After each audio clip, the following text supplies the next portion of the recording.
Hi friends, welcome to our channel. నా పేరు సరస్వతి. మీరంతా ఎలా ఉన్నారు? నేను చాలా బాగున్నాను. ఇక ఈరోజు వీడియో తిరుపతిలో ఆకాశగంగ చూడడానికి వెళ్తున్నామండి. ఈ వీడియో ఎక్కడ స్కిప్ చేయకుండా చూడండి. వీడియో నచ్చితే లైక్ చేయండి, షేర్ చేయండి, సబ్స్క్రైబ్ చేసుకోవడం మర్చిపోకండి. ఇక వీడియోలోకి వెళ్తే మనం ఆకాశగంగకి వెళ్తున్నాం కదండి. అక్కడికి వెళ్ళేప్పుడు ఈ రెండు వైపులా ఇదిగోండి మనకు షాప్స్ ఉంటాయన్నమాట. అక్కడ దీపం వెలిగించడం, కొబ్బరికాయలు కొట్టాలి అనుకుంటే ఇక్కడ తీసుకొని వెళ్ళొచ్చు. మళ్ళీ వచ్చేప్పుడు ఇంకేమైనా కావాలి అనుకుంటే మనకు దండలు ఇంకా పూజా సామాగ్రి అక్కడ దొరుకుతుంటాయి కదా, అవి తీసుకొచ్చుకోవచ్చు అనమాట. అయితే ఇప్పుడు మేము ఆకాశగంగ చూడడానికి వెళ్తున్నాము. మెట్లు దిగుతూ వెళ్ళాలన్నమాట. కాస్త లోపలికి అంటే డౌన్లో ఉంటుందన్నమాట. మనం మెట్లు దిగాలి.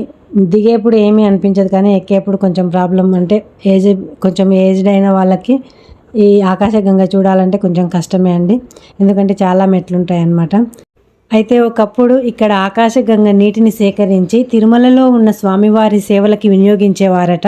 అయితే ఇప్పుడు కూడా ఈ నీటినే వాడుతున్నారు, కానీ ఇప్పుడు తీసుకెళ్లడం కాకుండా పైప్ లైన్ ద్వారా ఈ నీటిని అక్కడికి చేర్చి అక్కడ స్వామివారి సేవలకి వినియోగిస్తున్నారట. మనం పాతాళ గంగకి చేరుకున్న తర్వాత అక్కడ ఒక గుడి ఉంటుందండి. ఆ గుడిలో అమ్మవారు ఉంటారు. కావాలి అనుకుంటే మనకు ప్రత్యేక పూజలు, గోత్రనామాలతో అర్చనలు కూడా చేస్తారనమాట. ఇంకా సకుటుంబ సమేతంగా వెళ్ళి మనకు కావాలి అనుకుంటే అక్కడ గోమాత కూడా ఉంటుంది. గోమాత పూజ కూడా మన చేత చేయిస్తారు పంతులు గారు. ఇక్కడ ఒక వ్యూ పాయింట్ ఉంటుందండి. ఇక్కడ నుండి చూస్తే పచ్చని చెట్లతో ఉన్న ఆ లోయలోకి చూస్తే అసలు ఎంత అందంగా కనిపిస్తుందో అండి.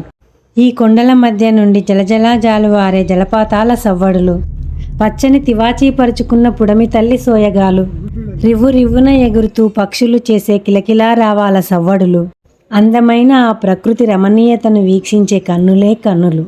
ఏంటి ఈవిడ అతిశయోక్తులు చెప్తుంది అనుకుంటున్నారా? లేదండి, అసలు చాలా బాగుంది. ఇక్కడ నుంచి కదలబుద్ధి కావట్లేదు. ఇంకా మేము ఎర్లీ మార్నింగ్ వచ్చాం కాబట్టి ఇంకా నేచర్ చాలా అందంగా కనబడుతుంది. అన్నీ మర్చిపోయి ఆ ప్రకృతి మాత ఒడిలో అలా ఒదిగిపోవాలనిపిస్తుందండి. కానీ ఎక్కడ మనకు కుదురుతుందా? మళ్ళీ మన రొటీన్ లైఫ్లోకి రావాల్సిందే కదా, తప్పదు. ఇదండి ఈరోజు వీడియోలో విశేషం. వీడియో కనుక నచ్చితే లైక్ చేయండి, షేర్ చేయండి. ఇలాంటి మరిన్ని వీడియోల కోసం మన ఛానల్ని సబ్స్క్రైబ్ చేసుకోండి. Thank you for watching.